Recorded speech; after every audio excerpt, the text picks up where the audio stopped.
Estamos na véspera da prova. Finalmente hoje é dia 12, amanhã é dia 13, né? Do ano de 2013. De repente esse 13 aí vai ser sorte pra gente, né? Para alguns. Pergunta a Lula se é o número do azar dele, né? 13 é o número do PT, é um número que para muita gente dá sorte, né? Zagallo também diz que 13 é o número da sorte. Vejam só, gente, qual é o zelo aí, tá? Na parte de bancárias, vocês deverão fechar a prova. A garantia de vocês passarem é fechando a prova, tá? Então, vamos ter muito cuidado, né? Espero que tenham estudado, porque assim, o aulão não vai... Nessa altura, a gente só vai dar uma revisada, né? Temos 2 horas aí. Eu trouxe 20 questões, de forma que a gente contemplasse bem o assunto, né? E a minha intenção é, durante cada questão, a gente sair fazendo a revisão de cada capítulo. Tá certo? Aí a gente vai rever outras coisas, além do que está restrito à questão também. Mas vamos ver se dá tempo. Meu desafio é fazer as 20 em 2 horas. 6 minutos por questão, revisando tudo. Então vamos começar. A primeira, essas questões são de uma prova de 2006 da Fundação Carlos Chagas, né? Então assim, ela está dentro do formato que eu espero que seja a prova de amanhã. E essa questão ela fala de um contrato de câmbio, né? Então assim, contrato de câmbio, ele vai começar por 2 situações. A gente vai ter o exportador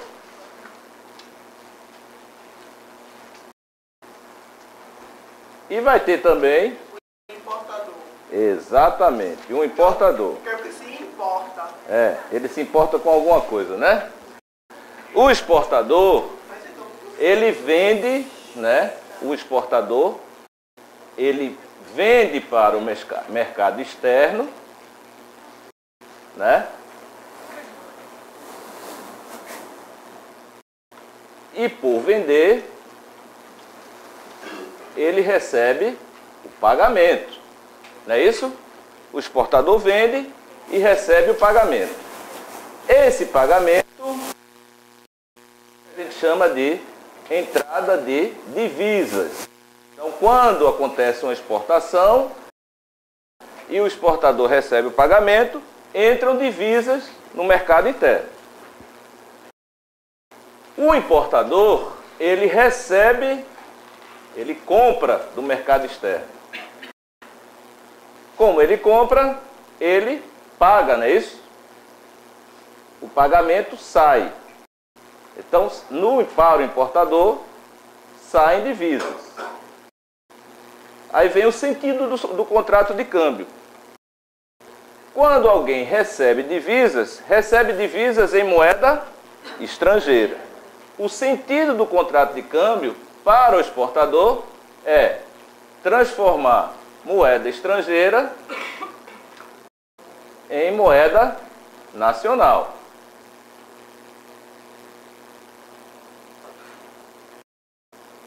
O contrato de câmbio aqui visa essa transformação. Para um importador, ele visa transformar moeda nacional, aí a seta é invertida. Ele tem que pagar e fazer o pagamento chegar no exterior, moeda nacional em moeda estrangeira, né? O contrato de câmbio, então, é um contrato que vai atingir tanto aquele que exporta, tanto o que importa, né? Para um, transformando moeda estrangeira em moeda nacional, para o outro, transformando moeda nacional em moeda estrangeira. Esse contrato de câmbio vai ser firmado em um banco, né? A gente sabe que não necessariamente pode ser um banco, a gente pode dizer aqui uma instituição financeira, porque outras instituições também podem operar no mercado de câmbio. Então, esse contrato é um contrato que tem que ser feito todo contrato ele tem que ter 2 partes, né? Então não existe contrato unilateral, os contratos são bilaterais, né? E todo contrato, o contrato de câmbio também, quando uma empresa que exporta ou que importa contrata um banco, logicamente vai ter que pagar alguma coisa, né? Esse pagamento é o que é chamado de ônus. Então o contrato ele não pode ser um ato unilateral e não oneroso. Essa primeira alternativa estaria errada. Aí vamos ver as demais aqui. A letra B, ele diz, o contrato de câmbio tem por objetivo comprar ou vender moeda estrangeira. Está certo? Sim. Para quem está exportando, ele está recebendo moeda estrangeira e transformando em nacional. Ele está vendendo moeda estrangeira. Para o que está importando, ele está comprando moeda estrangeira. No mercado de câmbio, o objeto do mercado, a mercadoria do mercado de câmbio é a moeda estrangeira. E nesse mercado a gente pode comprar, se eu quiser transformar moeda nacional em estrangeira, eu compro moeda estrangeira. Se eu quiser transformar moeda estrangeira em moeda nacional, eu vendo, né, moeda estrangeira, certo? Então, essa seria a resposta, né? Tem por objetivo a compra ou venda de moeda estrangeira. Vamos ver a letra C aqui. Implica a entrega de moeda estrangeira ao exportador? O exportador recebe moeda estrangeira? Não. O que é que interessa ao exportador? Trazer a moeda, transformar a moeda estrangeira em moeda nacional. Se ele recebesse moeda estrangeira, não precisaria do contrato de câmbio. Então isso está errado também por isso. Não tem prazo limite para liquidação. Não existe contrato que não tenha prazo limite. Os contratos de câmbio, né, eles visam exatamente essa conversão. Normalmente o contrato de câmbio ele varia de 180 a 360 dias, tá? Então tem prazo limite para ser liquidado. E a letra E, ele diz, implica na concessão de bonificações ao importador. A bonificação, lembrando, é uma forma, é uma multa, é um encargo que é cobrado do exportador ou do importador quando ele não cumpre o contrato, tá? Bonificação aí nesse caso é como se fosse um ônus, juros, encargo pelo atraso do pagamento, tá certo? Então não é o caso de haver concessão de bonificação. Beleza? Ok? Tá bom assim? Podemos passar para o outro? Bom, estamos falando de câmbio ainda, né? E a gente, dentro do mercado de câmbio, existe um monopólio, né, das operações. Entre as atribuições do Conselho Monetário Nacional se diz que ele outorga ao Banco Central o monopólio do mercado de câmbio. Então, cabe ao Banco Central esse monopólio. E ao Banco Central também cabe a ele a delegação e o acompanhamento das instituições que podem operar no mercado de câmbio. Então, inicialmente, o Banco Central é quem pode operar. Mas o Banco Central, ele autoriza outras instituições a fazerem, a operar no mercado de câmbio. Então, vamos olhar aqui, a gente vai rever isso já já, mas vamos responder primeiro e depois a gente rever o assunto. A corretora de títulos e valores imobiliários, ela pode operar no mercado de câmbio? Não sabem? Pode. O banco múltiplo pode operar no mercado de câmbio? Depende, né? O banco de investimento, os bancos de uma forma geral, eles podem operar no mercado de câmbio. Qual é a restrição em relação aos bancos? Qual é o banco que não pode operar em todas as posições? O Banco de Desenvolvimento. Os bancos e a Caixa Econômica, eles podem operar em todas as posições. Então aqui está dizendo, pessoa jurídica a operar apenas em posições compradoras de taxas flutuantes. Então vamos ver primeiro, vamos relembrar o que é o mercado de câmbio. Vou apagar aqui, posso? No mercado de câmbio, a gente tem o regime, né? Qual é o regime de câmbio aqui? A gente tem o regime. A economia prevê o regime do câmbio fixo. O câmbio no Brasil é fixo? Não. Existe o regime flutuante. O regime fixo é quando a moeda, né, ela é determinada através de decreto e o câmbio tem uma paridade com o dólar e aquilo não se altera em função do mercado. O flutuante, como é que funciona? A moeda estrangeira, o preço da moeda estrangeira, ele vai se alterar em função da oferta e da procura.